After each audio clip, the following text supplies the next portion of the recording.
First class में आपका स्वागत है। आज हम पढ़ने वाले हैं केवीएस एनवीएस की जो आने वाले क्वेश्चन है। केवीएस एंड एनवीएस में हमको बेसिक मैथ्स आने वाली है और बेसिक मैथ्स जो आएगी वो कहीं ना कहीं पुराने जो क्वेश्चन है जैसे कि C TET, CTET, UP, UP का हमारा TGT and PGT, TGT and PRT, इनके जो क्वेश्चन है उसमें हमारी बेसिक मैथ्स पूछी जाती है। तो इसी टाइप के क्वेश्चन हमको पेपर में देखने को मिलेंगे। तो हमने जो क्वेश्चन लिए हैं वो इन्हीं कुछ चैप्टरों से हैं। हमारा जो चैप्टर है आज का कोऑर्डिनेट ज्योमेट्री, इसमें हम लाइन्स एंड एंगल, सर्कल, इस टाइप के 2D डायग्राम्स के क्वेश्चन पढ़ेंगे। पहला क्वेश्चन हमारा, यदि तिर्यक रेखा दो समांतर रेखाओं को प्रतिच्छेद करती है तो संगत कोण के प्रत्येक युग्म होते हैं। देखिए संगत कोण जो होते हैं वो बराबर होते हैं। संगत कोण कैसे होते हैं? बराबर होते हैं। एक जब तिर्यक छेदक रेखा दूसरी रेखा को काटती है, तीन टाइप के कोण बनते हैं। पहला कोण होता है वर्टिकली अपोजिट एंगल, इसको हम बोलते हैं शीर्षाभिमुख कोण। शीर्षाभिमुख कोण। दूसरा होता है हमारा दूसरा होता है हमारा एकांतर कोण। यहाँ पे बनते हैं जो एकांतर कोण, जेड टाइप की आकृति बनती है, एकांतर कोण। तीसरा होता है जो इसमें बोला है संगत कोण। संगत कोण कैसे होते हैं? संगत कोण, ये वाला कोण और ये वाला कोण, ये संगत कोण है। इसी टाइप से हम इस कोण को बोले, इस कोण को बोले ये संगत कोण है। वैसे ये वाला कोण और ये वाला कोण संगत कोण है। तो ये कोण भी कैसे कैसे कैसे होते हैं? बराबर होते हैं। संगत कोण कैसे होते हैं? बराबर होते हैं। नेक्स्ट क्वेश्चन, समकोण त्रिभुज की सबसे लंबी भुजा कहलाती है। समकोण त्रिभुज की सबसे लंबी भुजा जो होती है वो कर्ण कहलाती है। कर्ण कैसे? हमने बनाया एक समकोण चतुर्भुज त्रिभुज, इसमें जो 90 अंश का कोण बनता है, 90 अंश के कोण के सामने वाली भुजा क्या कहलाती है? हमारी कर्ण। हमेशा बड़े कोण के सामने वाली। इसमें एक नोट करने वाली चीज है, बड़े कोण के सामने वाला सामने वाली रेखा सबसे बड़ी होती है। ये 9th क्लास का कॉन्सेप्ट है। सबसे बड़े कोण के सामने वाली रेखा सबसे बड़ी और सबसे छोटे वाले के नीचे सामने सबसे छोटी। जैसे मैं इस त्रिभुज का नाम दूं ए बी सी, तो कोण ए के सामने वाला जो भुजा होगी वो हमेशा लंब कहलाएगी। मतलब कोण ए के लिए बी सी जो है वो हमेशा क्या कहलाएगा? हमारा लंब कहलाएगा। और कोण सी के लिए कोण सी के लिए ए बी जो है वो हमारा क्या कहलाएगा? लंब कहलाएगा। ठीक है। नेक्स्ट क्वेश्चन, पंचभुज के प्रत्येक अंतःकोण का योग होता है। पंचभुज के प्रत्येक अंतःकोण का योग।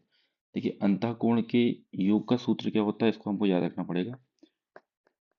कोणों के अंतःकोणों अंतःकोणों के योग का सूत्र क्या होता है? n-2 into 180। ठीक है, n-2 इंटू 180। तो n जो होता है हमारे, n किसके बारे में बोला है? n मतलब पंचभुज के बारे में बोला है। तो हमने पंचभुज के लिए वैल्यू रख दी है यहाँ पे। तो वैल्यू रखने पे क्या होगा? 5-2 इंटू 180, बचेगा हमारा 3 इंटू 180 और 18×5 = 54। मतलब हमारे पंचभुज जो होगा उसके सभी अंतःकोणों का योग कितना होगा? 540 डिग्री। ठीक है, हमारा उसका आंसर। नेक्स्ट क्वेश्चन, वृत्त की त्रिज्या 6 सेंटीमीटर तथा P कोई बिंदु है जो कि केंद्र से 10 सेंटीमीटर की दूरी पर है। सबसे पहले हम एक सर्कल बना देते हैं। ऐसे क्वेश्चनों में सबसे पहले डायग्राम बनाइए। उसकी त्रिज्या कितनी है? 6। इसका मैं सेंटर यहाँ बोल देता हूँ, ये त्रिज्या हमारी हो गई 6। इसके बाद में यहाँ से 10 सेंटीमीटर दूरी पर एक बिंदु P है। इसकी लंबाई कितनी है? 10। अब ये बोल रहा है कि यहाँ से यहाँ तक 6 है, यहाँ से यहाँ तक 10 है, और यहाँ से यहाँ तक की रेखा कैसी होगी? देखिए एक चीज याद रखिए, कभी भी स्पर्श रेखा जो होती है, ये स्पर्श रेखा एक वृत्त की क्या है? ये स्पर्श रेखा, और उसके केंद्र से डाली गई लंबाई जो होती है यहाँ पे हमेशा 90 डिग्री का कोण बनाती है। तो इसी आधार पे हमारा जो ओपी होगा, ओपी जो हो जाएगा क्या हो जाएगा? कर्ण। और मान लेते हैं इस बिंदु को ओ ए, तो ओ ए क्या हो जाएगा हमारे लिए? आधार। मतलब कर्ण होगा पहली बार 10। तो हम इसको ऐसा करेंगे, कर्ण का वर्ग बराबर क्या होगा? लंब का वर्ग धन आधार का वर्ग। तो कर्ण है हमारा 10 की घात 2, मतलब कि कितना? 100। इज इक्वल्स टू लंब या आधार कुछ भी बोल दो, 6 का स्क्वायर, और आधार को मान लो हम बोल देते हैं आधार, इसकी घात क्या बोल देते हैं 2। तो 100 माइनस 36, ये हमारा निकल जाएगा क्या, आधा। 100 माइनस 36 क्या निकल जाएगा हमारा, आधा। इसको माइनस करने पर हमको प्राप्त होगा 64, और 64 किसका वर्ग होता है, 64 वर्ग होता है 8 का। तो हमारा आधार कितना आ जाएगा, 8। ठीक है। तो हमको यहाँ ये याद रखना है, कोई वृत्त है, उसकी स्पर्श रेखा जो होती है, केंद्र से जाने वाली रेखा के साथ में कितने अंश का कोण बनाती है, 90 अंश का कोण बनाती है। ये बेसिक है। नेक्स्ट क्वेश्चन, चतुर्भुज जिसकी चारों भुजाएं और कोण परस्पर बराबर हो। ऐसा चतुर्भुज जिसकी चारों भुजाएं और कोण कैसा हो, परस्पर बराबर हो। तो भुजाएं भी बराबर और कोण भी बराबर कौन सा होगा, वर्ग। वर्ग की सभी भुजाएं कैसी होती हैं, बराबर होती है, और सभी कोण कितने अंश का, 90 अंश का। आयत जो होता है, आयत की समांतर भुजाएं बस बराबर होती हैं, समांतर भुजाएं बराबर होती हैं, और कोण तो इनके भी 90 अंश के ही होते हैं। और समचतुर्भुज कुछ इस टाइप से होता है, रोम्बस, रोम्बस बोलते हैं हम, ये गड़बड़ बना है। मतलब ये सोचो कि वर्ग का ही एक बिगड़ा हुआ रूप, इसको हम रोम्बस बोलते हैं। ठीक है, ऐसा बनता है रोम्बस।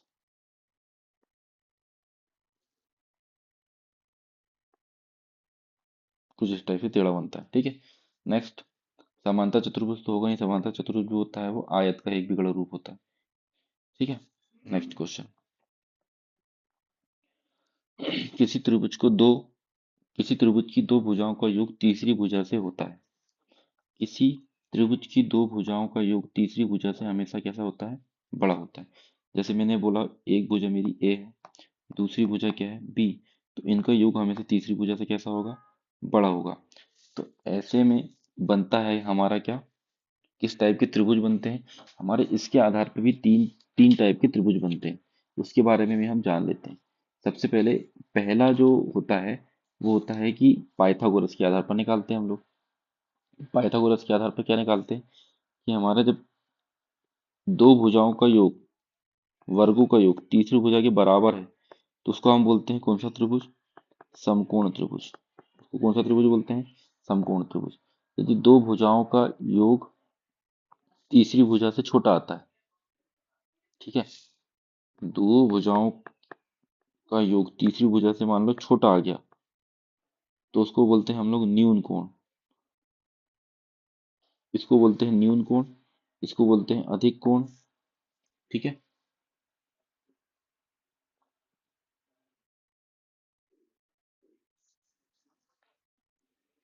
नेक्स्ट क्वेश्चन है, 10 सेंटीमीटर 10 सेंटीमीटर त्रिज्या वाले वृत्त की केंद्र से 6 सेंटीमीटर की दूरी पर स्थित जीवा की लंबाई क्या होगी। तो सबसे पहले हम बना लेते हैं एक वर्ग, सॉरी वृत्त बना लेते हैं कि 10 सेंटीमीटर त्रिज्या है, तो ये केंद्र ये होगा, तो 10 सेंटीमीटर ये त्रिज्या, इसके केंद्र से 6 सेंटीमीटर की दूरी पर, मतलब यहाँ से कोई ऐसे 6 सेंटीमीटर की दूरी पर, मतलब वृत्त के अंदर ही। इसको मैं कुछ इस टाइप से बना देता हूँ ऐसा। ठीक, ये 10 है, ये हमारा 6 सेंटीमीटर है। तो उन्होंने बोला कि जीवा की लंबाई, इस जीवा की लंबाई को ज्ञात करना है। चाहे तो हम डायग्राम इस टाइप से बना लेते हैं कुछ। ये हमारी जीवा है एक, इसमें एक जीवा ये है, इसका केंद्र ये है ओ, यहाँ से यहाँ तक की लंबाई हमारी 6 सेंटीमीटर, इसकी त्रिज्या है हमारी 10 सेंटीमीटर। तो क्वेश्चन बोल रहा है कि इस जीवा की लंबाई, ये ए बी जो है, ये जीवा की लंबाई ज्ञात करना है। तो यहाँ पे हमेशा 90 अंश का कोण बनता है, तो यहाँ लगेगा हमारा पाइथागोरस थ्योरम। तो कर्ण ये है हमारा 10, कर्ण का वर्ग मतलब 100, माइनस 6 का वर्ग मतलब 36, बराबर हमारा आधार जो भी हम ओ बी बोलते हैं, तो ओ बी का वर्ग ये कितना आएगा हमारा 64। तो O B is equal to हमारा आ जाएगा 8, ये आएगा हमारा 8। तो ए बी जो हमारी यहाँ से यहाँ तक की डबल भुजा है, मतलब 8 दूनी 16। तो हमारा आंसर कितना जाएगा, 16। मतलब हमारी जो जीवा है वो कितनी सेंटीमीटर की हो गई, 16 सेंटीमीटर। नेक्स्ट क्वेश्चन, किसी त्रिभुज की भुजा की लंबाई 12, 13 और 5 सेंटीमीटर है, तो त्रिभुज की सबसे बड़ी भुजा की का शीर्ष लंब क्या होगा। सबसे बड़ी भुजा का शीर्ष लंब पूछा है। देखिए इसमें क्वेश्चन ऐसा बोल रहा है, एक त्रिभुज है हमारा, इसकी लंबाई क्रमशः 12, 13 और 6, 5। तो सबसे बड़ी भुजा ये होगी, उससे छोटी भुजा इसको मान लेते हैं हम लोग, और लंब हमारा 5 मान लेते हैं। अब ये बोल रहा है कि यहाँ से एक शीर्ष लंब डाला जाता है। शीर्ष लंब क्या होता है ये आपको सबको पता है। शीर्ष लंब क्या होता है, किसी शीर्ष से दूसरी भुजा पर डाला गया लंब, ये डाल दिया गया। तो यहाँ पे एक नियम हमको याद रखना है। रूल ये होता है, इसका एक सूत्र होता है, लंब गुणित आधार बराबर कर्ण गुणित कर्ण पर डाला गया लंब, डाला गया लंब। मतलब इसको हम इस टाइप से याद करते हैं। देखिए ये बन रहा है हमारा एल, ठीक है, एल बराबर टी, ये क्या बन रहा है हमारा टी। तो इसको आप ऐसा याद कीजिए, एल बराबर टी। तो ये हो जाएगा हमारा क्या, लंब। ये क्या हो जाएगा हमारा आधार। अब टी जो है इसमें ये क्या है हमारा कर्ण, और कर्ण पर डाली गई भुजा का लंब, लंब। तो इसको हम किस टाइप से करेंगे, 5 × 12 इज इक्वल्स टू 13 मल्टीप्लाई जो दूसरी भुजा है इसको हम मान लेते हैं एच है, इंटू एच। तो इसको सॉल्व करने के बाद क्या आएगा हमारा, 12 × 5 = 60, 60/12 बराबर 12 × 5 = 60/13। तो उसको हम जब काटा पीटी करेंगे तो हमारा आंसर फ्रैक्शन में आएगा। काटा पीटी करने पर हमारा आंसर आएगा फ्रैक्शन में। तो 13 से काटेंगे, 13 दूनी 24, 3 3 40, 3 चौक 52, 13 5 65, 13 चौक 52, 52 आया। बचा कितना हमारा यहाँ पे, 8, 8/13, 4 सही 8/13, हमारा आंसर आएगा ए। नेक्स्ट क्वेश्चन है, नीचे दिए गए विकल्प में से वृत्त के भागों को चुनिए। नीचे जो विकल्प दिए गए हैं उसमें हमको वृत्त के भाग को चुनना है। देखिए वृत्त में अलग अलग भाग होते हैं। पहला क्या, त्रिज्या, कोण, केंद्र और व्यास होता है। पहली बात तो वृत्त में कोण नहीं होता। दूसरा, परिधि, भुजा, त्रिज्या, क्षेत्रफल। क्षेत्रफल भाग नहीं है, क्षेत्रफल तो सबका भाग होता है। जीवा, त्रिज्या, परिमाप, भुजा, भुजा तो होती ही नहीं है, तो ये भी गलत हो गया। तो इस हिसाब से हमारा आंसर आएगा डी, परिधि, केंद्र, त्रिज्या, व्यास। परिधि भी होती है, केंद्र भी होती है, त्रिज्या भी होती है, व्यास भी होती है। तो हमारा आंसर आएगा क्या, डी। ठीक है, इसको भी हम एक बार समझ लेते हैं। परिधि क्या होती है, ये पूरा आसपास का एरिया जो घुमा हुआ है, ये गोल वाला एरिया परिधि कहलाती है। केंद्र, इसको बोलते हैं केंद्र। त्रिज्या क्या होती है, केंद्र से परिधि तक की दूरी क्या कहलाती है, हमारी त्रिज्या। और व्यास क्या होता है, व्यास त्रिज्या का डबल होता है। त्रिज्या को हम आर से दर्शाते हैं, जब 2r करते हैं तो ये हमारा बन जाता है क्या, व्यास। नेक्स्ट क्वेश्चन,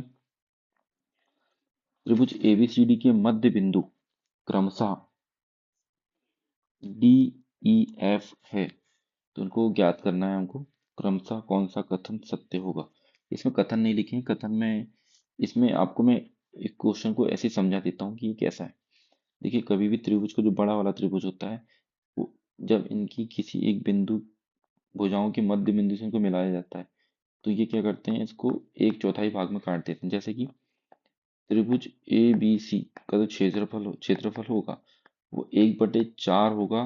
कौन कौन से त्रिभुज के में, इसमें सबसे बीच वाला त्रिभुज जो होगा, त्रिभुज एफ डी ई बराबर 1/4 एफ बी डी बराबर 1/4 डी ई सी बराबर 1/4 एफ ए ई। ठीक है, मतलब कि जो बड़ा वाला त्रिभुज है, इसके बाद में जो अंदर में त्रिभुज बने हैं उनसे कितना होगा, 4 गुना बड़ा होगा। ठीक है, नेक्स्ट क्वेश्चन, एक त्रिभुज की रचना करने के लिए संभव संभव भुजा है। संभव भुजा मतलब 3 टाइप से होती है। दो भुजाओं का योग तीसरी भुजा से हमेशा कैसा होना चाहिए, बड़ा होगा, तभी क्वेश्चन में हम त्रिभुज बना पाएंगे। मतलब कि मान लेता हूँ कि मेरे पास कोई त्रिभुज है जिसकी एक भुजा ए है, दूसरी बी है और तीसरी सी है।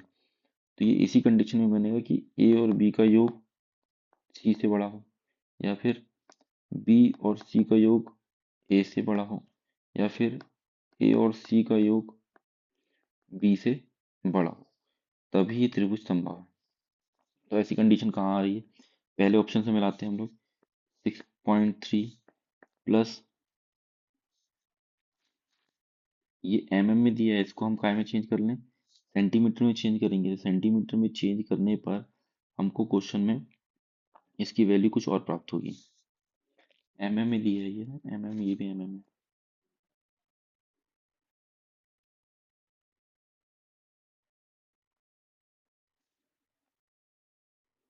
नेक्स्ट क्वेश्चन, 3 या 3 से अधिक रेखाओं से बनी बंद आकृति को कहते हैं। 3 या 3 से अधिक, देखिए 3 होगी तो त्रिभुज कहलाएगा। 3 होगी तो त्रिभुज कहलाएगा। 3 से अधिक है, 3 से अधिक है तो चतुर्भुज कहला सकता है। और 4 से भी अधिक है तो उसको क्या बोलते हैं हम लोग? बहुभुज बोलते हैं। क्या बोलते हैं? बहुभुज।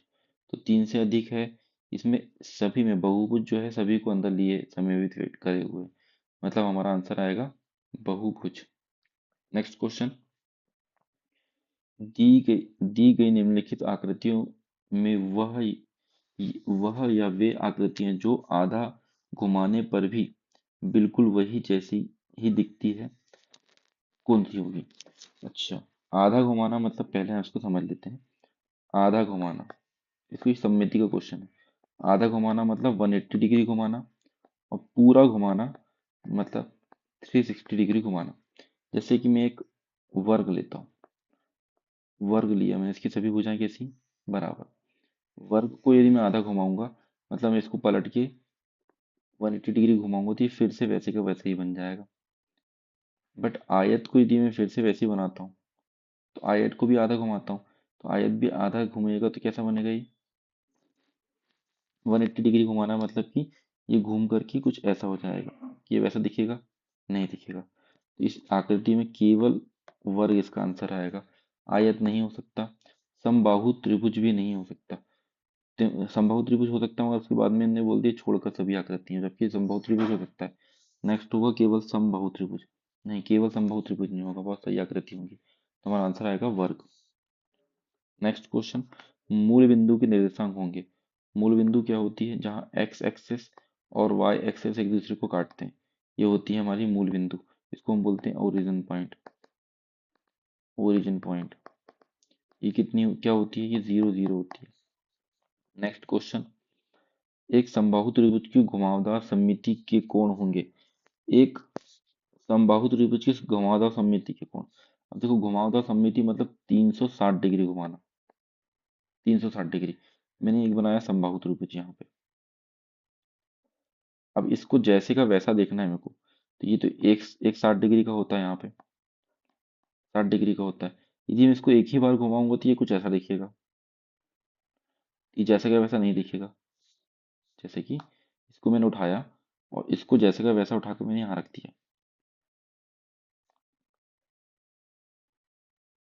तो ये इसकी जैसे नहीं दिखेगा। इसको मेरे को कितनी डिग्री घुमाना पड़ेगा? इसको मेरे को पूरा पूरा 120 डिग्री घुमाना पड़ेगा, मतलब उठा करके पूरा ऐसा करना पड़ेगा। तो 120, 240 और 360 घुमाना है हमको। मतलब इसको हम पहले एक बार घुमाएंगे 120 डिग्री पे, फिर घुमाएंगे 240 पे, और अगला घुमाएंगे 360 डिग्री पे। इसमें बोला घुमावदार सममिति। घुमावदार सममिति का मतलब होता है 360 डिग्री में, ठीक है। और आधा में क्या होता है हमारा? 180। नेक्स्ट क्वेश्चन, क्वेश्चन बोलता है एबीसी सर्वांग सम एफ ई डी, मतलब एक त्रिभुज हमारा ए बी सी है। ए बी सी, सर्वांग सम का मतलब बिल्कुल जैसे के वैसे दिखने वाले। और दूसरा त्रिभुज है हमारा F E D. F E D, तो इनमें से बोल रहा है कि कौन सा सही होगा। तो पहली बात देखो, ये ए है तो कोण ए बराबर कोण एफ होगा, पहली चीज। कोण बी बराबर हमारा होगा कोण ई, वैसे कोण सी बराबर होगा हमारा कोण डी। तो इसमें से कौन सा है? ए बी बराबर डी सी तो हो ही नहीं सकता, ये भुजाएं का मतलब नहीं है, क्योंकि इसमें केवल कोण की बात किया है। यदि भुजा भी निकालना है तो ए बी बराबर एफ ई होगा, तो ए बी बराबर एफ ही नहीं है, तो पहला गड़बड़ हो गया। और बी सी बराबर हमारा ई डी होगा, जैसे ये बी सी है, तो इसके बराबर ईडी होगा, चक्रीय क्रम में चलता है। ये बीसी है, लास्ट वाला ईडी। क्या बीसी बराबर ईडी है? नहीं। कोण बी बराबर कोण ई है क्या? कोण बी बराबर कोण ई है क्या? बिल्कुल है। क्या कोण सी बराबर कोण डी होना चाहिए? कोण सी बराबर क्या होना चाहिए? कोण डी। यहाँ देखिए, कोण सी ये है, कोण सी ये है, इसके बराबर कौन सा? कोण डी होगा। तो कोण सी बराबर कोण डी नहीं है, मतलब हमारा आंसर कौन सा होगा? कोण बी बराबर। पूरा कोण के एक युग्म में एक कोण दूसरे कोण का एक तिहाई है तो छोटा कोण का क्या होगा?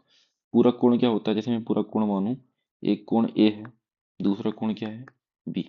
ये कितने के हैं बोल रहे हैं? कि युग्म का एक कोण दूसरे कोण का कितना है? एक तिहाई। मैं बोलता हूँ कि एक तिहाई मतलब का, एक तिहाई मतलब सॉरी, दो तिहाई, दो तिहाई। तो एक ये ए है, तो दूसरा होगा दो तिहाई। इसके बेस पे हम निकाल लेते हैं रेशो। तो A by B is equals to 2/3। तो हम ए को मान लेते हैं 2x और बी को क्या मान लेते हैं? 3x। 3x, बी को मान लेते हैं हम लोग 3x इज इक्वल्स टू, इन दोनों का योग कितना है? 90। इसको प्लस करेंगे तो 5x इज इक्वल्स टू कितना जाएगा? 90। तो x इज इक्वल्स टू हमारा कितना जाएगा? 5 × 5 बचेगा जी 4, 5 × 8 40, मतलब x की वैल्यू कितनी आ गई हमारी? 18। तो छोटे कोण का संपूरक क्या होगा? तो छोटा कोण कौन सा होगा उसमें से? छोटा कोण होगा हमारा 2x वाला। तो छोटा कोण क्या है हमारा? 2x। तो 18 दूनी 36। अब संपूरक क्या होता है? संपूरक हम 180 में से माइनस करके निकालते हैं। 180 माइनस कितना करें? 36। तो कितना बचेगा? 10 में से 6 गए 4 और 7 में से 3 गए 4, 1। हमारा आंसर क्या जाएगा? 144। पूरक का मतलब होता है जब दो कोणों का योग कैसा हो? 90 के बराबर। और संपूरक का मतलब जब दो कोणों का योग 180 के बराबर। इसको बोलते हैं हम, वो 90 डिग्री वाले को कॉम्प्लीमेंट्री और बड़े वाले को सप्लीमेंट्री। Next question. क्वेश्चन बोलता है एबीसी एक त्रिभुज है जिसमें कोण सी 70 डिग्री। यदि भुजा बीसी पर पी कोई बिंदु इस प्रकार है कि ए बी बराबर ए सी। अब सबसे पहले ऐसे क्वेश्चनों में हमको डायग्राम बनाना पड़ता है। सबसे पहले हम बनाएंगे क्या? डायग्राम। और डायग्राम के बेस पे क्वेश्चन को समझेंगे कि क्वेश्चन हमको बोलना क्या चाह रहा है। देखिए, ये बनाया मैंने एबीसी त्रिभुज। इसका नाम दे देते हैं हम लोग ए बी एंड सी। इसमें बोल रहा है कोण सी 70 डिग्री का, सॉरी कोण सी 70 डिग्री का है।